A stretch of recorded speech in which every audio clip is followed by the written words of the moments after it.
May sadya ka raw, ma'am. Meron. Pero dalawa lang ang sadya ko dito. Siya.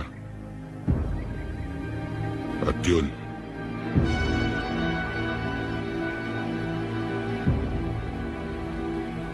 Bakit? Anong kailangan mo sa amin? Maaaring hindi niyo na ako namumukan. Dahil may 2 taon nang nakakaraan. Sa bahay ni Judge Di Mayuga. Ako lang ang natirang buhay.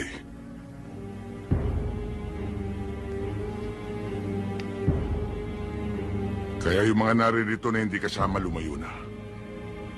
Dahil papatayin kong 2 ito eh.